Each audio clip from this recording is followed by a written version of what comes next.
क्या भारत के लिए अब सबसे बड़ा दुश्मन बांग्लादेश हो जाएगा? क्या बांग्लादेश भारत के लिए सबसे बड़ा खतरा साबित होने वाला है? और क्या भारत के खिलाफ पाकिस्तान के साथ मिलकर बांग्लादेश साजिश कर रहा है? नमस्कार, मैं आपके साथ के राणा, न्यूज संवाद देख रहे हैं आप।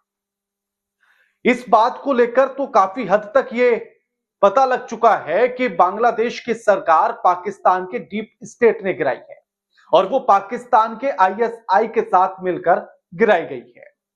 लेकिन इसी के साथ अब सवाल ये भी उठने लगे कि क्या पाकिस्तान और बांग्लादेश दोनों मिलकर भारत के खिलाफ साजिश करने वाले हैं और क्या भारत के लिए सबसे बड़ा खतरा होने वाले हैं? अब इसमें एक और महत्वपूर्ण बात यह है कि यह तो पक्का कहा जाएगा कि बांग्लादेश एहसान फरामोश है। बांग्लादेश जिस थाली में खाता है उसी में छेद करता है। बांग्लादेश किसी का सगा नहीं है। आप उसके लिए चाहे जितना कर लेना, लेकिन बांग्लादेश हमेशा आपकी कब्र खोदने के लिए तैयार रहेगा, हमेशा आपकी पीठ में छुरा घोंपने के लिए तैयार रहेगा। और ये उन लोगों की फितरत है। पाकिस्तान जब उसे पीट रहा था, पाकिस्तान जब उस पर अत्याचार कर रहा था, तब भारत ही वो देश था जिसने बांग्लादेश को बचाया था, बांग्लादेश के लोगों को बचाया था। और आज बांग्लादेश की वही जाहिल जनता जो अपने बाप दादा की पिटाई पाकिस्तान के हाथों होते हुए शायद भूल गए हैं, जिनके बाप दादा पाकिस्तान की तलवों के नीचे रहे, पाकिस्तान की लात खाई, पाकिस्तान की पिटाई खाई, जिनके बाप दादाओं ने, आज उन्हीं की औलाद और उन्हीं के पोते भारत को आंख दिखाना चाहते हैं। और जिस पाकिस्तान से बाप दादा पिटे हैं, आज उन्हीं की औलाद उसी पाकिस्तान की चरण वंदना करने के लिए तैयार है। और यह फितरत है क्या बांग्लादेश की? याद कीजिएगा, जब पाकिस्तान बांग्लादेश के लोगों पर अत्याचार कर रहा था, तब वो भारत की ही प्रधानमंत्री थी इंदिरा गांधी, जिन्होंने पाकिस्तान को धूल चटाई और बांग्लादेश के लोगों को बचाया और बांग्लादेश एक अलग देश बना दिया। वो हिंदुस्तान की ही ताकत थी। लेकिन शायद बांग्लादेश के लोग ये भूल गए हैं कि जो बनाना जानता है वो मिटाना भी जानता है। अब यह सवाल आखिर क्यों उठ रहा है कि भारत के लिए सबसे बड़ा साजिश या खतरनाक साबित होगा बांग्लादेश? क्योंकि बांग्लादेश की सरकार ने अभी जो कुछ नियमों में बदलाव किया है, वो इसी तरफ इशारा कर रहे हैं। और इशारा नहीं कर रहे हैं, पुख्ता कर रहे हैं। बांग्लादेश ने पाकिस्तान के नागरिकों के लिए वीजा के नियमों में छूट दी है। जो प्रतिबंध बांग्लादेश ने पाकिस्तान के नागरिकों के लिए लगाए थे वीजा को लेकर, उन सारे प्रतिबंधों को हटा दिया है। यानी कि अब आसानी से पाकिस्तान के लोग बांग्लादेश में आ सकते हैं।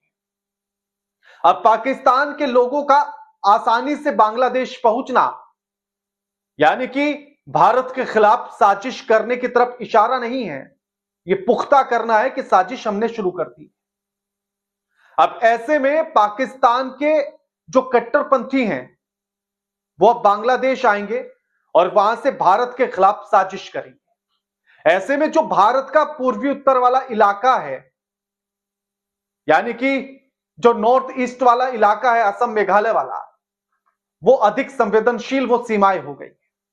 भारत ने उन पर सिक्योरिटी तो बढ़ा दी है और साथ में पश्चिम बंगाल भी ज्यादा संवेदनशील हो गया है कि बड़ी आसानी से पाकिस्तान के कट्टरपंथी भारत में घुसने की फिराक में है। लेकिन वो भूल गए हैं कि भारत उनका बाप है।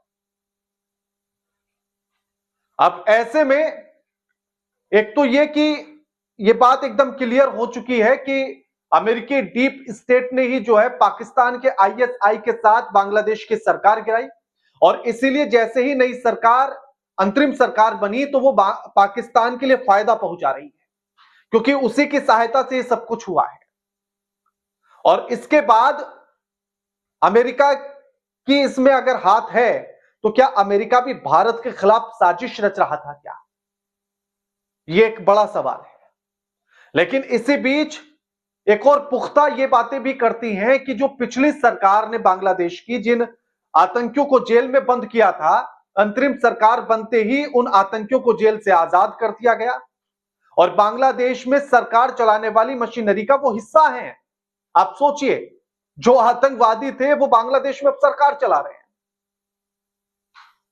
और इससे बड़ी बात, यहीं से सारी बातें खुलना शुरू हो जाती है। यानी कि अब वो दिन दूर नहीं है जब बांग्लादेश पूर्वी पाकिस्तान का हिस्सा हो जाएगा, जैसे पहले हुआ करता था। यानी कि जो इनके बाप दादा ने पिटाई खाई थी ना पाकिस्तान से, अब ये भी खाएंगे तभी मानेंगे। अब ऐसे में जो है आतंकी हमले बढ़ेंगे, ड्रग्स स्मगलिंग बढ़ेगी, घुसपैठ बढ़ेगी भारत में इन नियमों में छूट देने के बाद। अब साथ ही साथ जो है पाकिस्तान के जो समर्थित कट्टरपंथी संगठन है जमात हिलेट, वो आ चुके हैं और वो अवेर खाना इलाके में आना शुरू हो गए। ये उस नियम में छूट देने का असर है। और इसी के साथ भारत ने भी अपनी सिक्योरिटी को टाइट कर दिया है, लेकिन फिर भी जो कट्टरपंथी तत्व हैं उनका जमावड़ा जरूर सीमा पर आपको मिलेगा। अब ऐसे में इस्लामाबाद और ढाका के बीच जो रिश्ते हैं, सिक्योरिटी रिश्ते हैं, वो और मजबूत होंगे और ये भारत के खिलाफ साजिश करेंगे। अगर आप बांग्लादेश की अंतरिम सरकार के भीतर की चीजों को देखेंगे तो उससे आपको बहुत कुछ समझ में आएगा। बांग्लादेश के एडमिनिस्ट्रेटिव में जो हिंदू या फिर आवाम लीग के समर्थित जो अधिकारी थे उनका तो इस्तीफा लिया गया और जो कट्टरपंथी थे उनको जो है अधिकारियों के तौर पर नियुक्त किया जा रहा है। आप सोचे कि बांग्लादेश आखिर करना क्या चाह रहा है, अपने पैर पर कुल्हाड़ी मार रहा है। जो भुक्का नंगा पाकिस्तान है उस भुक्के नंगे के शरण में जा रहा है। अब भुक्का नंगा भूखे नंगे होने के सिवा और कुछ नहीं दे सकता। यानी कि जो डेवलपमेंट की तरफ बांग्लादेश बढ़ रहा था अब वो पिछड़ना शुरू हो जाएगा, गर्त में जाएगा। और अब क्योंकि कहते हैं कि जैसी संगत वैसी रंगत, तो संगत पाकिस्तान की है तो रंगत भी पाकिस्तान जैसी हो उसकी। भाई आटा दाल चावल के लिए आपको वहां भी भीड़ पागलों की तरह झपटते हुए नजर आएगी। अब इसमें जो सबसे बड़ी बात है कि बांग्लादेश के वीजा में नियमों में छूट दी गई तो भारत के लिए दो गुना खतरा हो गया है। पाकिस्तान और बांग्लादेश का जो नेक्सस है वो दिख रहा है इन्हीं चीजों से। बांग्लादेश में पाक से ज्यादा इंटेलिजेंस रिपोर्ट अब मिलेगी और साथ ही साथ जो है भारत के खिलाफ ढेरों खुफिया जानकारियां भी मिलेंगी। अब पाकिस्तान को बांग्लादेश के सहारे और बांग्लादेश को पाकिस्तान के सहारे ढाका और इस्लाम के बीच सिक्योरिटी संबंध बेहतर हो जाएंगे। ऐसे में असम में घुसपैठ, पश्चिम बंगाल में घुसपैठ और साथ ही मेघालय में घुसपैठ की जो आशंका है वो बढ़ रही है। कट्टरपंथी तत्वों का जमावड़ा नजर आएगा। समुदाय और संप्रदायों का विभाजन देखने के लिए मिलेगा। अंतरिम अस्थिरता का माहौल पैदा होगा। भारत सिक्योरिटी एजेंसी अभी अलर्ट मोड पर है। इस्लामाबाद ढाका के जो रिलेशन है उससे भारत के लिए रणनीतिक तौर पर यह खतरनाक होंगे। ऐसे में भारत को रणनीतिक तौर पर भी कूटनीतिक तौर पर भी इंटेलिजेंस, मिलिट्री, इन सब का एक साथ संयुक्त रूप से इस्तेमाल करने का समय आ चुका है। लेकिन एक बड़ा सवाल यही है कि अगर अमेरिका के डीप स्टेट ने यह सब कुछ कराया है, चाहे आईएसआई की मदद से ही कराया हो, अगर उसका हाथ है तो क्या अमेरिका भी भारत के खिलाफ साजिश रच रहा है? तो क्या डोनाल्ड ट्रंप अब कितनी सहायता भारत के लिए इसमें करेंगे मोदी जी के दोस्त, ये अब देखना होगा। आप हमें कमेंट करके जरूर बताइए कि बांग्लादेश के इस नियम को लेकर आप क्या सोचते हैं, समझते हैं। पाकिस्तान की तरफ जो उसका झुकाव है उसको लेकर आप क्या सोचते समझते हैं। और साथ ही वीडियो को लाइक कीजिए, शेयर कीजिए, चैनल को सब्सक्राइब करना मत भूलिएगा। नमस्कार।